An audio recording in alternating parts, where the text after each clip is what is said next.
For more than a century, one local African American community has been trying to keep its roots in place, even while it's been upended by urban renewal. As Black History Month comes to a close, we bring you an exclusive 4-part series on the story of Lakeland. For more than 7 months, we have researched the past and investigated what the future holds for the town located in College Park, Maryland. In Part 1, we take a look at Lakeland's many decades of history.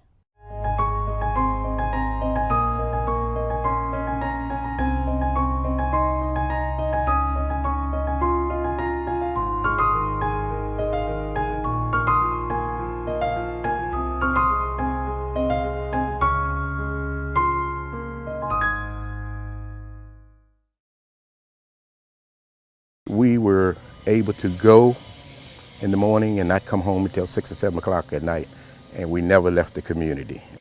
The memories are still vivid for those who grew up in Lakeland. Many considered the small enclave located in College Park as a haven where you could go from house to house and feel safe.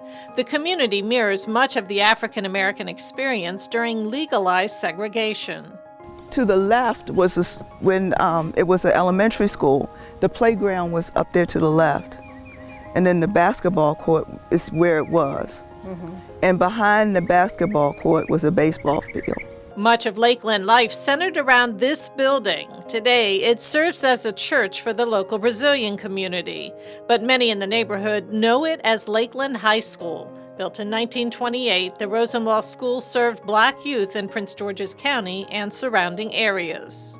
One of the things that it is really important about it is the fact that it's a Renewal School. It was built with assistance from Julius Rosenwald's fund that assisted in building about 2,000 schools and other educational buildings throughout the South. He saw the need to assist African American communities because the European communities paid little attention to the education of African American youth.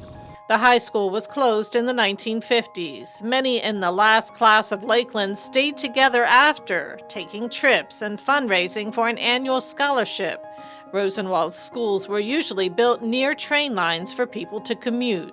This is where Lakelanders and other people would be able to cross the railroad tracks and reach the eastern part of the community. Back in the 1890s, Lakeland's original developer, Edwin Newman, recognized that this community would be served by a new trolley line. He created the community for whites and envisioned it surrounded by lakes. But environmental concerns and economic downturn caused a huge price reduction. Newman ultimately decided to lease and sell homes in the community to blacks. There were ponds there for breeding fish, including goldfish, the Baltimore Goldfish Company, and there were homes. Some of the original homes of Lakeland were over on that side of the railroad track, as were our first schools. The original homes were built on what is now Lake Artemisia. You could often find youth ice skating on what was once smaller man-made lakes. There was another Rosenwald school built in 1903. Community members went back and forth between the east and west side of the tracks on a daily basis. These old homes that were sitting up here, these were some of Newman's original builds. This block is where Lake Artemisia natural area is now, and these were the homeowners at the time. We built tree houses, and we built soap boxes and rope clams and so many different things that we did right here we swim in the creek. There wasn't a pool for us at that time, so most of the guys learned to swim in the branch here. But the idealized community was short-lived as entire blocks were wiped out by urban renewal and left vacant for 20 years before Lake Artemisia was created in the 1970s. Lakeland residents often went back generations, all with ties around the area lakes, a center point for much of the community. But when urban renewal came along, much of that was lost. In Part 2 of our series on Lakeland, we take a look at how the College Park community has been forever altered.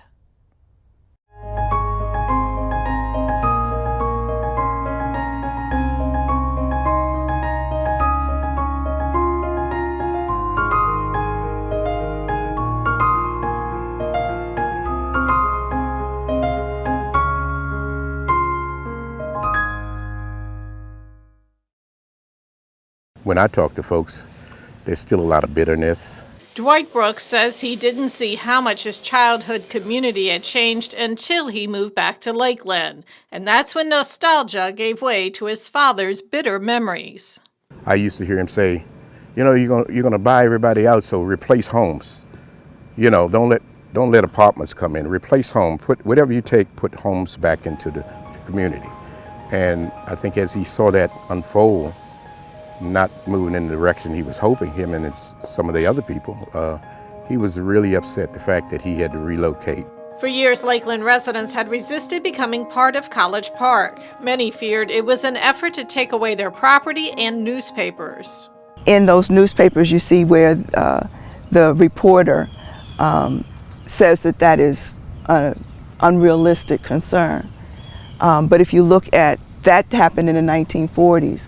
By the 1970s, exactly that had happened. Today, it's easy to see why their concerns were valid. More than 2/3 of the community was demolished in what was called urban renewal. And to add fuel to the fire, much of this land remained vacant for years.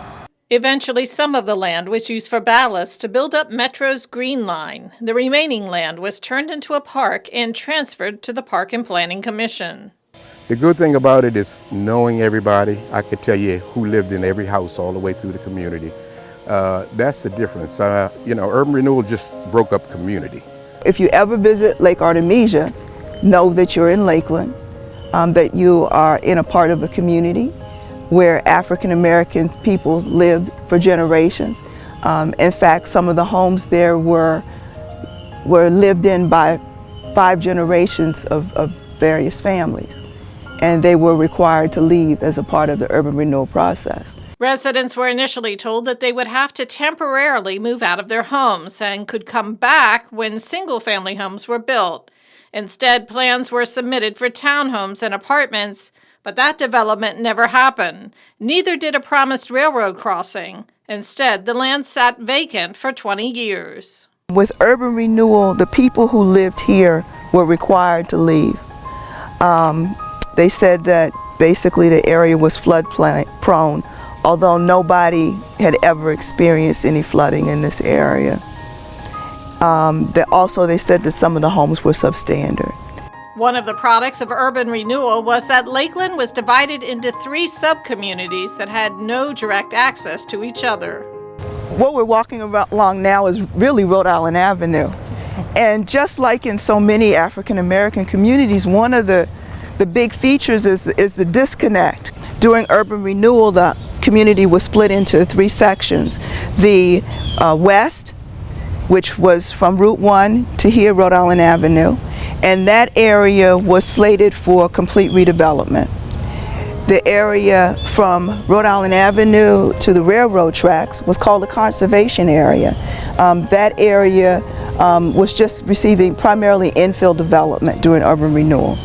And then the area from the railroad tracks east was slated for complete redevelopment as well. And that became Lake Artemisia Park. There are 3 different areas in Lakeland that the roads simply stop. What did it mean to the community when that happened?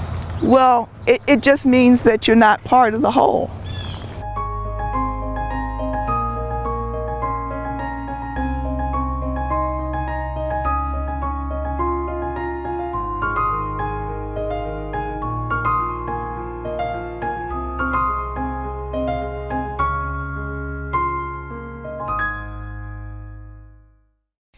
As we learned over the past few days, Lakeland was a community of African Americans that went back generations, and that the community's rich history was upended by what was deemed urban renewal. In part 3 of our exclusive series for Black History Month, we take a look at present-day Lakeland. My relatives are still, homes are still here. My great-grandfather's house is still here. My grandfather's house is here. I'm living in my uncle's place. Dwight Brooks is carrying on the family legacy. He's raised his own children in Lakeland. His son just bought a house, making him the 3rd generation in the community. But he recognizes that the neighborhood is changing. Lots of times it has to do with location. Lots of times it has to do with color. I don't know how much consideration it would have been if it had been white to black, whether it would have been an intentional act or it would have been done for what they consider to be the greater good. I don't know.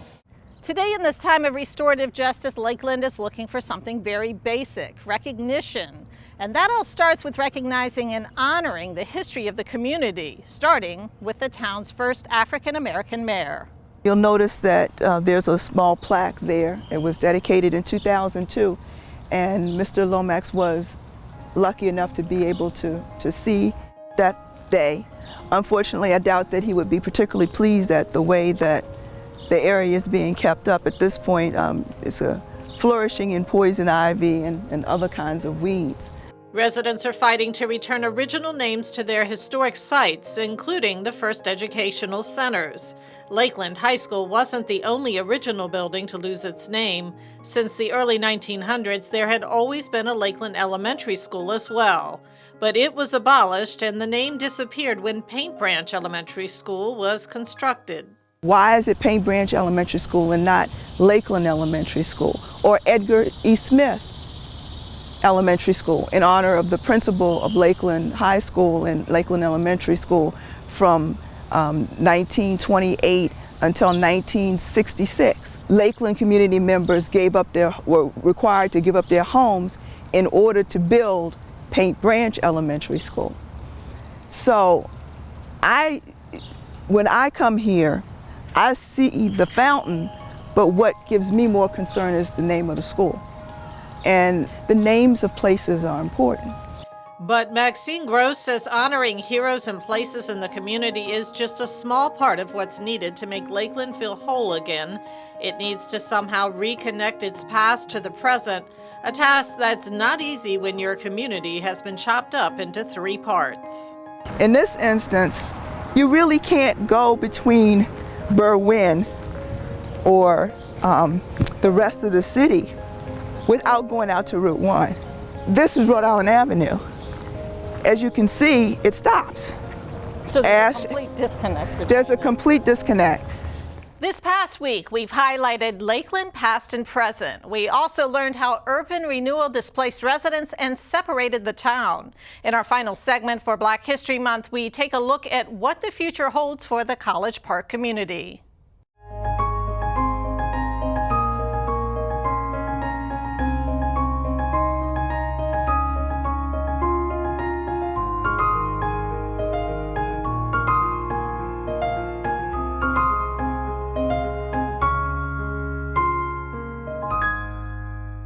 Renters and students that come in, they don't have any knowledge of the history or the struggle that the communities have. They just looking for a place for a semester or a year.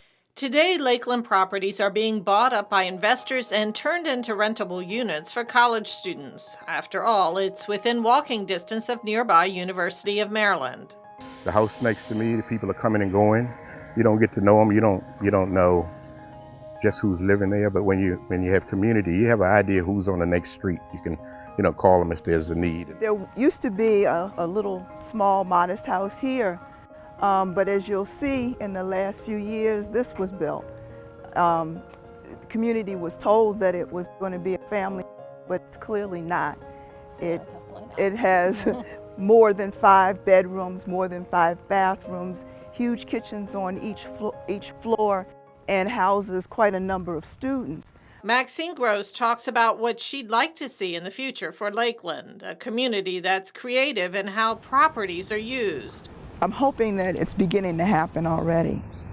We're working with the city right now on beginning to develop a plan for Lakeland. This last year we took an important step in recognizing the legacy of urban renewal in the Lakeland community, our historic African American community in College Park, to work to address the disparities that still exist, the impact that urban renewal had and the displacement in the African American community. Each section of the schedule is a block of the Lakeland community. So from what I'm looking at, it looks like a huge number of people lost their houses. 2/3 of the community. What we'd like to see is some creativity be utilized in how the properties are used.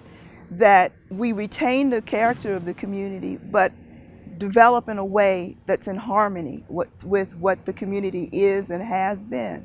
Residents are discussing the concept of a land bank, where an inventory of original Lakeland homes is managed by municipal authorities. They're also looking at ways to encourage home ownership. Things like auxiliary dwelling units, that those could be done in the area. The lots are generally rather large, but to tie the use to home ownership, that the homeowner would need to be on premise in order for that use to take place. And if the property owner leaves the premise, then that use would be abolished.